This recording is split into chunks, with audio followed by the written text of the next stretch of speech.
murderous dictator. Make that make sense. Canadians are reasonable, and we are polite, but we will not back down from a fight. Not when our country and the well-being of everyone in it is at stake. At the moment, the U.S. tariffs came into effect in the early hours of this morning, and so did the Canadian response. Canada will be implementing 25% tariffs against $155 billion worth of American goods, starting with tariffs on $30 billion worth of goods immediately, and tariffs on the remaining $125 billion of American products in 21 days' time. Encore aujourd'hui, on se voit forcé d'imposer des droits de douane de 25% sur 155 milliards de dollars américains de marchandises. 30 milliards de marchandises américaines, excusez-moi. 30 milliards de dollars de façon immédiate et dans 21 jours, 125 milliards de dollars de marchandises de plus. Today, we will also be challenging these illegal actions by filing dispute resolution claims at the World Trade Organization and through the USMCA. But in the meantime, our tariffs will remain in place until the U.S. tariffs are withdrawn, and not a moment sooner. And should these tariffs not cease, we are in active and ongoing discussions with provinces and territories to pursue several non-tariff measures, measures which will demonstrate that there are no winners in a trade war. Now, just like I did a month ago, I want to speak first directly to the American people. We don't want this. We want to work with you as a friend and ally. And we don't want to see you hurt either. But your government has chosen to do this to you. As of this morning, markets are down, and inflation is set to rise dramatically all across your country. Your government has chosen to put American jobs at risk, at the thousands of workplaces that succeed because of materials from Canada or because of consumers in Canada, or both. They've chosen to raise costs for American consumers on everyday essential items like groceries and gas, on major purchases like cars and homes, and everything in between. They've chosen to harm American national security, impeding access to the abundant critical minerals, energy, building materials, and fertilizers that we have and that the United States needs to grow and prosper. They've chosen to launch a trade war that will, first and foremost, harm American families.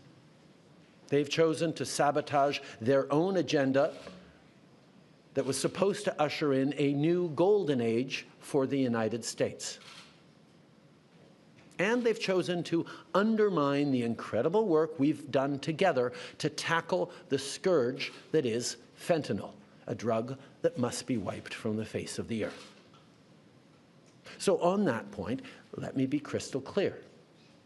There is absolutely no justification or need whatsoever for these tariffs today. Now, the legal pretext your government is using to bring in these tariffs is that Canada is apparently unwilling to help in the fight against illegal fentanyl. Well, that is totally false. Let's look at the facts. Our border is already safe and secure. Far less than 1% of fentanyl flows and less than 1% of illegal crossings into the United States comes from Canada. But we acted because we know we can always do better.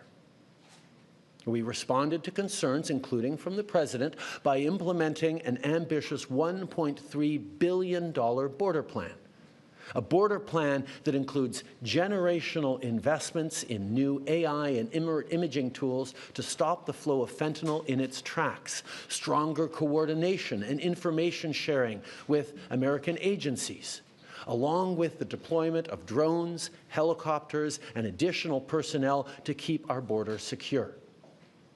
Now, a month ago, as part of an agreement with the United States that paused the tariffs, we made further commitments. We appointed Kevin Brosseau as our fentanyl czar, a man who dedicated his multi-decade career in law enforcement to combating organized crime networks and drug trafficking. We designated 7 drug cartels, sick, evil groups who cynically profit off the pain and suffering of people on both sides of the border, as the terrorist organizations that they are. And just yesterday, we launched a new joint operations partnership supported by a $200 million investment between Canada's security and law enforcement agencies, a partnership that will enhance the coordination of information and intelligence in order to thwart criminal gangs involved in the illegal fentanyl trade. And critically, our actions are working. As the U.S. Customs and Border Protection just acknowledged, there was a 97% drop in fentanyl seizures from January compared to December, to a near zero low of less than half an ounce seized in January, even with all the further enforcements and actions we've taken at the borders. In sum, we stepped up. We engaged closely and constructively with the President and his administration. We did everything we promised. We stuck to our word. And we did it because we believe in working together to protect our citizens. Now I want to speak directly to one specific American, Donald. In the over 8 years you and I have worked together, we've done big things. We signed a historic deal that has created record jobs and growth in both of our countries. We've done big things together on the world stage, as Canada and the US have done together for decades, for generations. And now we should be working together to ensure even greater prosperity for North Americans in a very uncertain and challenging world. Now, it's not in my habit to agree with the Wall Street Journal, but Donald, they point out that even though you're a very smart guy, this is a very dumb thing to do. We two friends fighting is exactly what our opponents around the world want to see. And now, to my fellow Canadians, I won't sugarcoat it. This is going to be tough, even though we're all going to pull together, because that's what we do.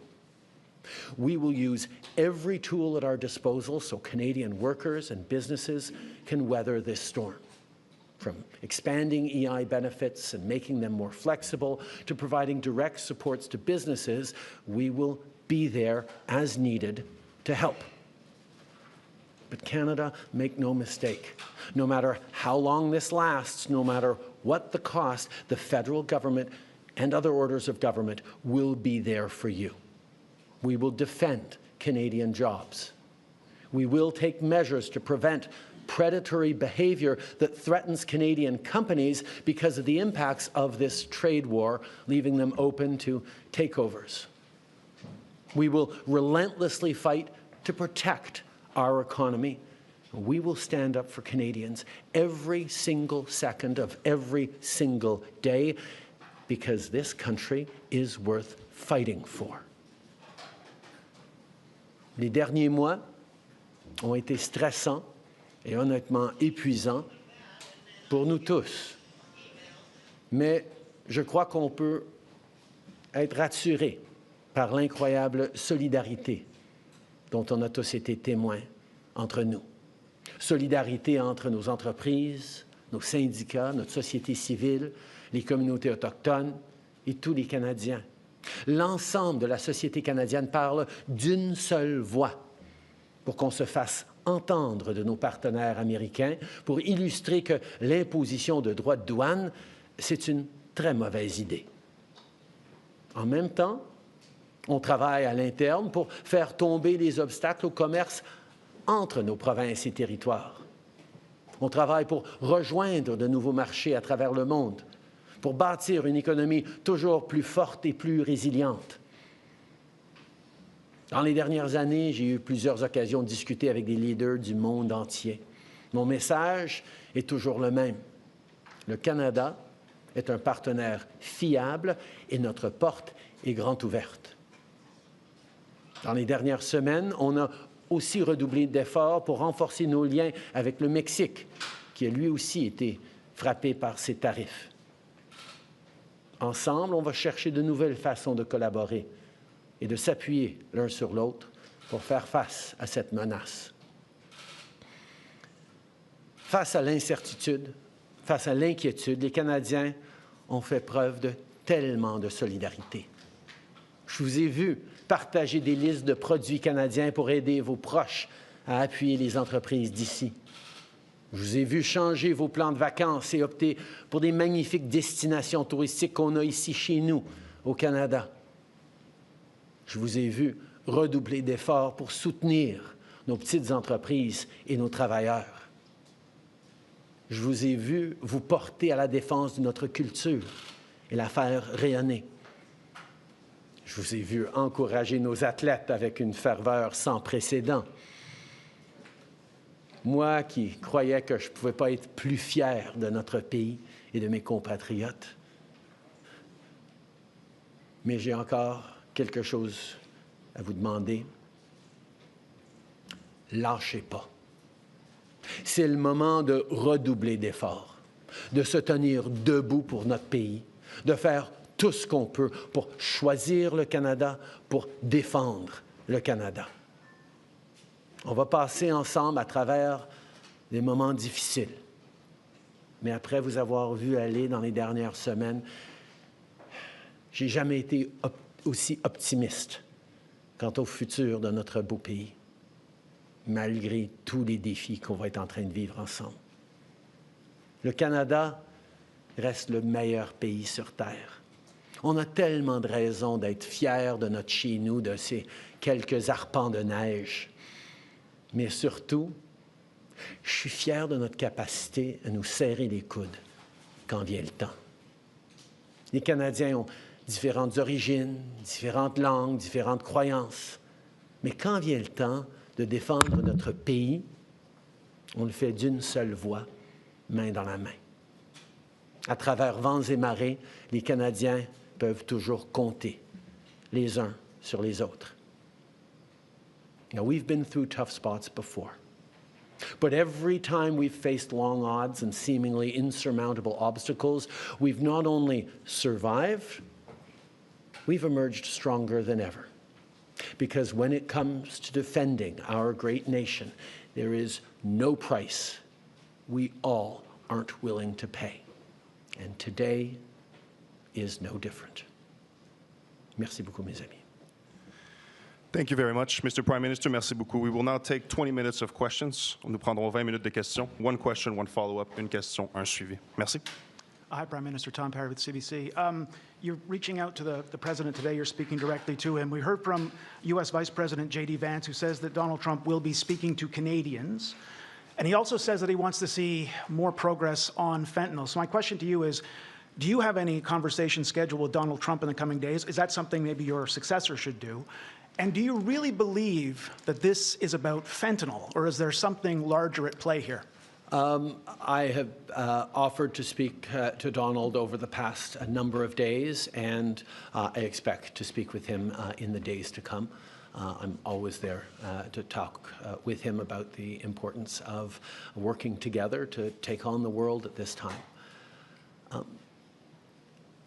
The facts show very clearly that in terms of taking action on fentanyl, we are doing everything that is necessary, and not just for the United States, for ourselves as well, as Canadians are suffering as well from the scourge that is illegal fentanyl.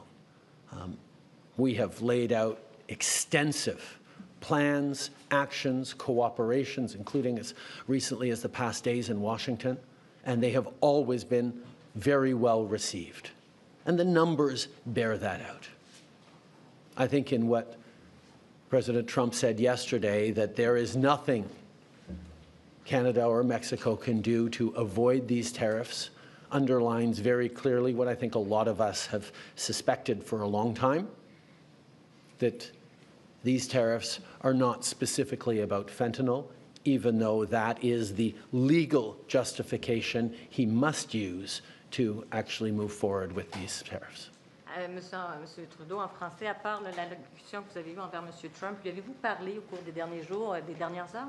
Non. Je me suis mis à sa disposition pour parler pendant les derniers jours, comme on avait fait il y a 30 jours. J'espère lui parler dans les jours à venir. Je suis toujours ouvert pour parler. And, sir, you mentioned this off the top. You're seeing the United States seemingly moving closer to Moscow. This is the same day that the United States has announced it's suspending aid for Ukraine. The Kremlin just said that U.S. foreign policy now is in alignment with Russia. So how do you successfully, or your successor, successfully negotiate with a president who seems to regard his friends as his enemies and his enemies as his friends?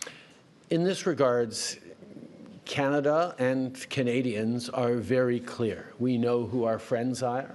We know who our opponents are, and there is no question that Vladimir Putin and his attack not just on Ukraine, but on the rules-based international order, on the founding principles of the United Nations, is an opponent of Canada.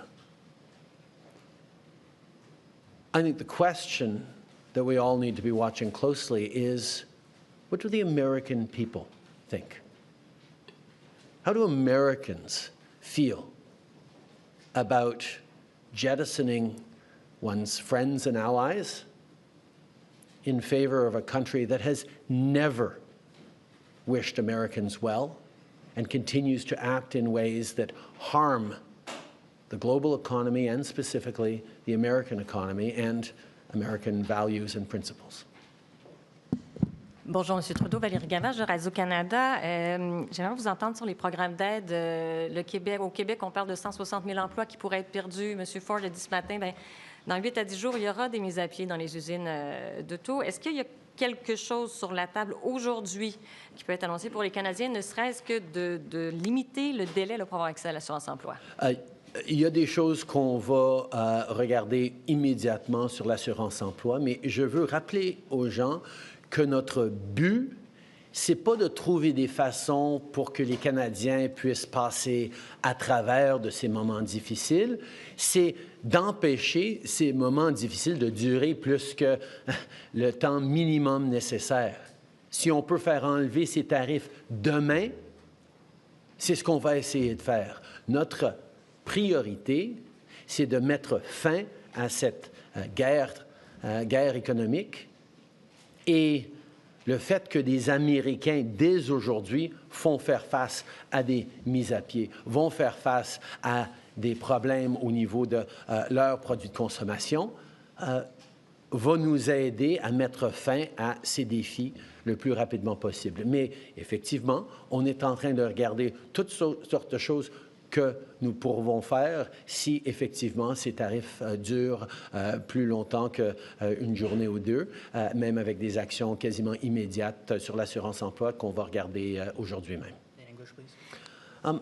I think the thing to remember first and foremost, as we reflect on the impacts on Canadian workers and Canadian jobs and businesses, is that, first of all, there will be similar impacts on Americans losing their jobs, American families paying more for basic goods that they rely on at a time where times are tight everywhere. But our focus has to be on getting these tariffs lifted as quickly as possible. What can we do in the coming days is our focus to make sure that these tariffs don't last a second longer than necessary. So we will be looking at, including looking in the coming day at things we can do around adjusting EI to support people through this difficult time. But our priority has to be not on figuring out how to manage through these tariffs over the coming days and weeks and months, but on doing everything we can to get them lifted and put an end to this unjustified trade war that hurts American families and Canadian families. On a l'impression que vous n'avez plus beaucoup de cartes dans votre jeu. Est-ce que de devancer la renégociation de la CEUM fait partie des plans actuellement plus que jamais? Actuellement, dans les conversations avec le président, c'est pas très clair ce qu'il veut exactement. Ou peut-être la seule clarté, c'est ce qu'il a dit à multiples reprises, que son but, c'est de faire écrouler l'économie canadienne pour ensuite pouvoir parler d'annexation. C'est ce qu'il veut. Alors, je ne sais pas quelle négociation on pourrait entamer actuellement pour éviter, pour lui convaincre que ce n'est pas ça son but. Notre réponse aujourd'hui est ancrée dans le fait de démontrer à quel point nos économies sont interreliées. Et si on crée des barrières entre nos économies, les familles des deux côtés de la frontière vont souffrir. Pour démontrer qu'on devrait être en train de faire des choses ensemble. Et pendant qu'il fait le choix de vouloir ruiner l'économie canadienne, je ne sais pas si devancer des négociations dans une situation de si mauvaise foi dans laquelle on se trouve maintenant, où il amène des tarifs sans aucune justification factuelle aujourd'hui, je ne sais pas si d'ouvrir les négociations. On serait toujours ouvert à le faire s'il le voulait, mais ce n'est pas un enjeu dont il a parlé pour le présent. I'm just trying to remember. What was that? Cosmic, that's right. I think in terms of what he wants, and I heard he talked about banking again this morning in a tweet, which doesn't make any sense because American banks, there's about 16 American banks currently active in Canada holding about $113 billion worth of assets in this country. So the American banks are alive and well and prospering in Canada.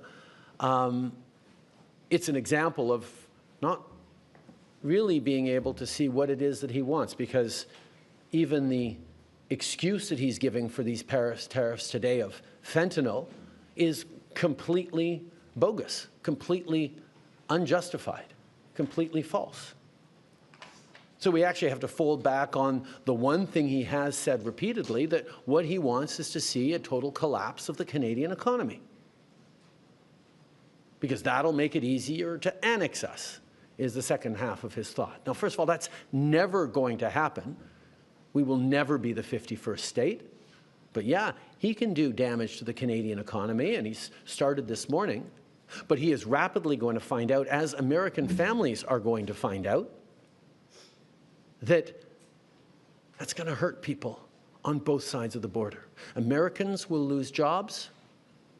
Americans will be paying more for groceries, for gas, for cars, for homes, because we have always done best when we work together.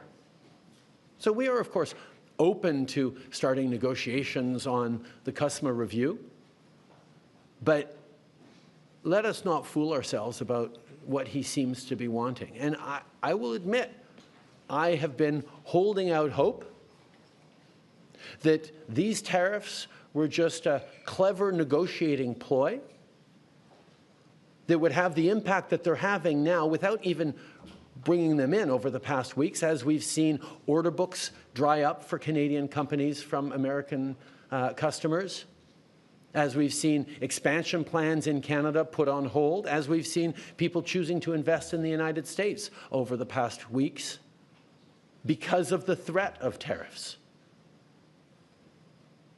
But now that he's moved forward with tariffs, we're going to see the real impact of a trade war between our two countries.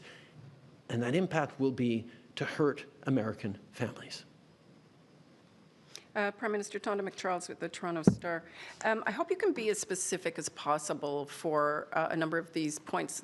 Everybody's looking to what actually you're going to do. In your statement last night, you referenced non-tariff measures, and I want to know exactly what you're prepared to contemplate there.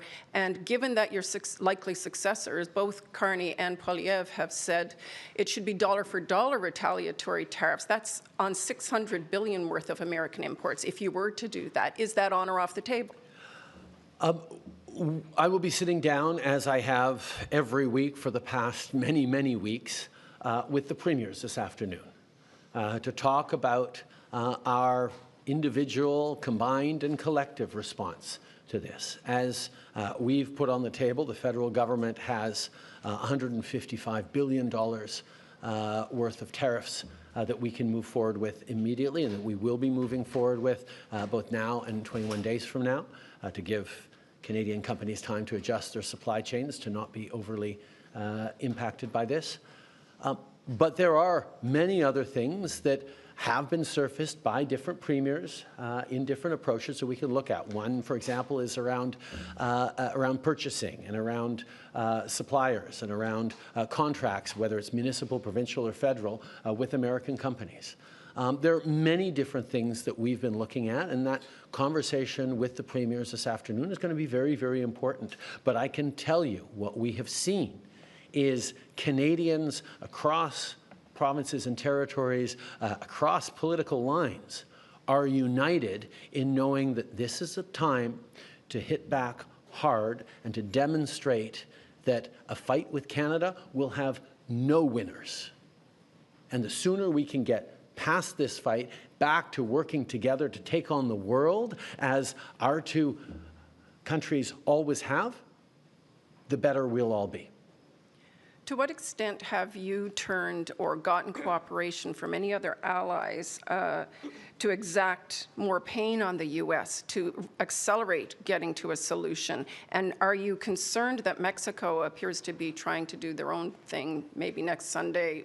Where are you with any guarantees you've got allies?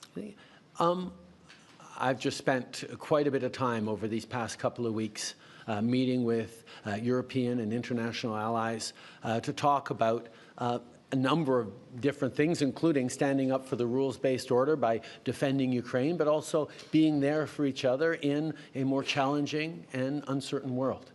And I can tell you that every country is very, very aware that if the American government is willing to do this to their own closest ally, neighbor, and friend, everyone is vulnerable to a trade war. And our ability to work together thoughtfully and strategically to make sure we're supporting our citizens, we're doing things together in a more diversified way is something that is on the mind of all of our allies. En français, vous en êtes où dans les discussions avec les alliés, que ce soit européens ou mexicains? Comme vous savez, au cours des dernières semaines, j'ai eu beaucoup de conversations en personne avec plusieurs de nos alliés et nos amis européens et à l'international. Tout le monde est inquiet. Ils savent très bien que si les Américains sont prêts à faire ça au Canada, leur allié le plus proche, leur partenaire le plus interconnecté, tout le monde est à risque. Et notre capacité, donc, de travailler ensemble, d'en faire plus ensemble, de diversifier nos chaînes d'approvisionnement de façon encore plus délibérée, est une conversation qu'on est en train d'avoir et on va continuer d'avoir avec nos alliés. Avec nos partenaires mexicains, on continue à être en contact étroit avec eux et on va continuer de regarder comment on peut faire des choses ensemble, comme j'ai dit, pour ne pas souffrir plus que nécessaire avec ces actions américaines. Thanks. Hi, Prime Minister. Rachel Haynes from CTV National News. As we know, the Liberal Party is going to be picking a new leader over the weekend. But when is it going to be your last official day as Prime Minister? That will be up to a conversation between the new leader and myself to figure out how long a transition is needed. It should happen reasonably quickly, but there's a lot of things to do in a transition like this, particularly at this complicated time in the world. Ma dernière journée sera déterminée une fois que le nouveau chef du Parti libéral sera choisi. C'est une conversation sur combien de temps vont être nécessaires pour la transition. Il y a énormément d'éléments à considérer, mais je sais qu'on veut faire ça assez rapidement. Thanks. So it sounds like it won't be immediately on March 9th or March 10th. So it sounds like you'll probably still have some time remaining to put in some more actions on this. Is one of those things that you're considering going to be taxing oil, gas, and potash exports, even if premiers don't consent to that? As I said, the most important thing we're facing, as I've said, the most important thing we can do is ensure that Canadians remain united. That's why whatever response, individually or collectively, we do across the country, we have to make sure that no single part of the country is carrying a greater burden or suffering any more than everyone else. This is going to be tough for all of us, but we need to be pulling and holding Canadians together every step of the way. And that's the conversation I'm going to be having with the premiers this afternoon in our now weekly meetings. There will be many different ideas we discuss, but the most important thing, more important than doing specific or effective pressure points on the United States, is keeping Canadians united together. As we go through the pain that these American tariffs will inflict on our economy, on our workplaces, on Canadian families, we will be able to say this is happening to us by the decisions of a different government. As American families suffer the impact of these tariffs, of this trade war with Canada, they will be saying this is happening because our own government is choosing to do it to us. That's a very different proposition. And the most important thing right now, more important than anything else, is for Canadians to remain united. And that's why all premiers will be focused on things that make sure Canadians don't get divided amongst ourselves. This is a time for us to pull together because the Americans will be having very real and very challenging debates and discussions about these actions. There will be no debate in Canada about whether or not we should be pulling together and responding. Everyone is aligned on that, and protecting that is job one for the Canadian government and the Canadian Prime Minister. Hi, Mr. Trudeau. OK. Évidemment, il y a différentes choses que différentes provinces ou secteurs peuvent faire pour appliquer de la pression sur les États-Unis. Et il y a plusieurs idées qui ont été mises sur la table, mais je veux être extrêmement clair que ce ne sera pas le fait qu'il y a une région ou une industrie au Canada qui souffrira ou qui portera un plus large fardeau que d'autres. On doit être équitable dans notre réponse et dans nos appuis. Parce que la chose la plus importante dans toute cette affaire, c'est que les Canadiens restent unis. Et c'est de ça que je vais parler avec les premiers ministres des provinces et territoires cet après-midi, que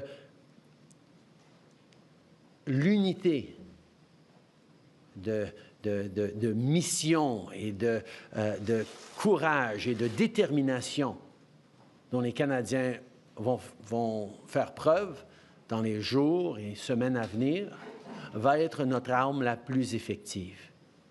Parce que les familles canadiennes qui vont faire face à des impacts négatifs à cause de ces tarifs vont être en train de dire « Mais nous, on va se tenir ensemble en tant que Canadiens parce que c'est un autre pays qui nous est en train de faire cela. Et nous, on va tenir bon, puis on va réussir à passer à travers. » Les familles américaines qui vont voir des pertes d'emplois, qui vont voir des augmentations de prix à cause de ces tarifs, eux, ils vont devoir se dire « C'est à cause de notre propre gouvernement qu'on est en train de souffrir maintenant. » Et ça va amener des conversations extrêmement difficiles entre Américains sur le pourquoi de cette guerre commerciale injustifiée. We will take one last question and follow up. Thank you. Hi, Mr. Trudeau. Mackenzie Gray with Global. You mentioned the markets earlier. Someone who knows a thing about them, Warren Buffett, came out and said that these tariffs could be viewed as an act of war. Does the Canadian government believe these tariffs from Donald Trump is an act of war from the U.S.?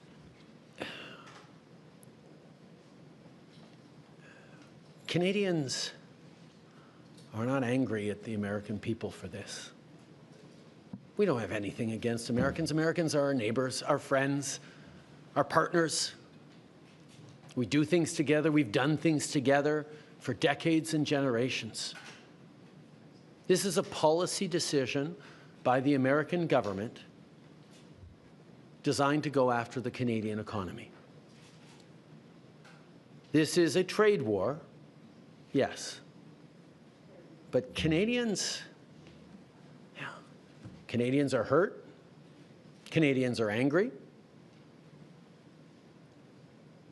We're going to choose to not go on vacation in Florida or Old Orchard Beach or wherever. We're going to choose to try to buy Canadian products and forego bourbon and other classic American products. And yeah, we're probably going to keep booing the American anthem. But let me tell Americans, we're not booing you. We're not booing your teams. We're not booing your players. We're booing a policy that is designed to hurt us. And we're insulted. And we're angry. But we're Canadian, which means we're going to stand up for each other. We're going to fight. And we're going to win. There are probably a lot of folks watching on TV today who've been laid off or they were told not to come into work today because of these tariffs. Can you explain to them why you've not announced any relief measures today to help those folks out? As I said, our entire focus has been on preventing these tariffs from coming in, if there was at all a way, and it now looks like there was never a way we were going to be able to avoid these tariffs that the President was determined to do. And our focus now is going to be on making sure that they get lifted and that there is an end to this trade war as quickly as possible. But over the past month, we have been working on measures that if these tariffs last longer than a few hours or a few days, we be able to help Canadian citizens, Canadian workers, Canadian companies make it through this time. But let's also be clear, this is going to be tough. The American trade war is going to hurt the Canadian economy and is going to hurt all of us. What our government needs to make sure we're doing is try to make sure that nobody goes hungry and that everyone carries their share of this. And that's a hard thing to do, but that's where we're leaning in, both as a federal government and with provinces and territories on responses to be there for Canadians. Thank you, Mr. Prime Minister. Merci. That concludes today's press conference.